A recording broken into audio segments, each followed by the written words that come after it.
Thank you. I thank my distinguished colleague from Colombia, Guillermo, for organizing and hosting this meeting. And I would also like to thank Professor Jeffrey Sachs and all the members of the Lancet Commission for the very invaluable work that you are doing in trying to address the various dimensions of this unprecedented pandemic that we are facing.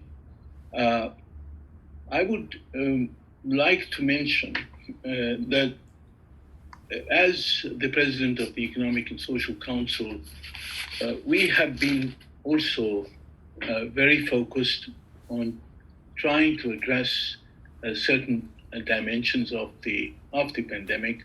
Of course, we have not had the good fortune to have the kind of expertise and in-depth knowledge which your commission has brought to bear on various aspects of this crisis. But we would certainly hope to benefit from the work of the commission, and in that context, I would draw attention to an event that we will organize an informal meeting on the 16th of April, which will be dealing with the whole issue of vaccine production, vaccine distribution, and the challenges that we are facing. And then on the 12th of April, we have, of course, the annual Financing for Development Forum, with which I'm sure all of you are quite familiar.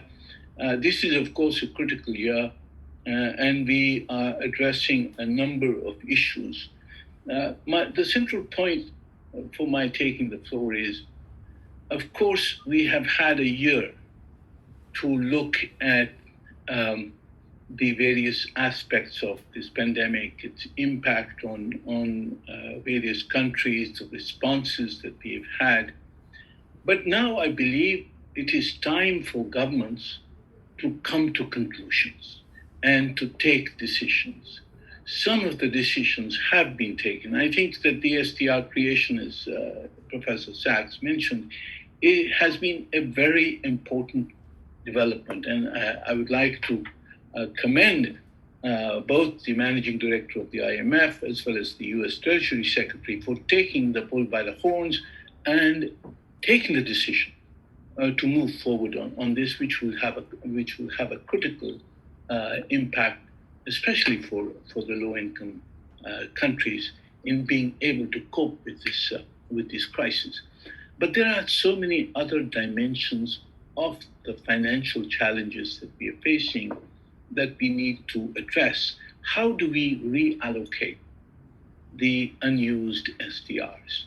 Professor Sachs has mentioned its application in terms of funding the vaccine. That's a very important aspect.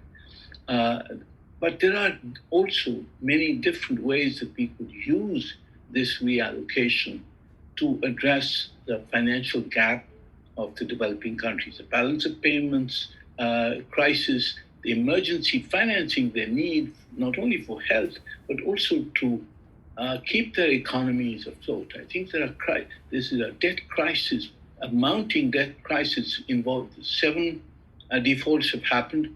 There are 40 other countries which are in deep distress, in deep debt distress. We need to address those problems. If 40 countries collapse, their economic collapse will have a huge impact on the world economy and our ability to recover from this crisis. So the whole issue of the private sector's participation in the debt relief and restructuring, which the G20 has decided on the debt suspension, we do not have the private sector's participation in this. How can the multilateral development banks, which now have ample capacity, deploy that capacity to address the emergency and the long-term challenges of developing countries? And last but not least, we all talk about a transition to the green economy, net zero by 2050. We all know that this will require a transformation of the whole infrastructure, energy, transportation, housing, communications, all of that. We will have to transform that in 30 years from the present fossil fuel economy to a green economy. What is the plan? We do not have a plan for that transition. And though that is a huge challenge that we will face immediately, we cannot achieve either the SDGs or the net zero until we have a plan for a transition from the fossil fuel economy to the green economy. So those are some of the challenges we are faced with. I commend the work that you're doing. The emergency is, of course, the pandemic, but after the pandemic, we need to think of also about how we will create a more equitable global economy and how we will fill the gaps, the inequality that has been exposed by this pandemic. So thank you very much for this opportunity. I hope that as many of you as possible will participate in the Economic and Social Council. I didn't hear the word Economic and Social Council in the interventions, but that is the principal organ of the United Nations with the authority to deal with international cooperation for development. Thank you so much, Ambassador Akram. These are vital and important comments.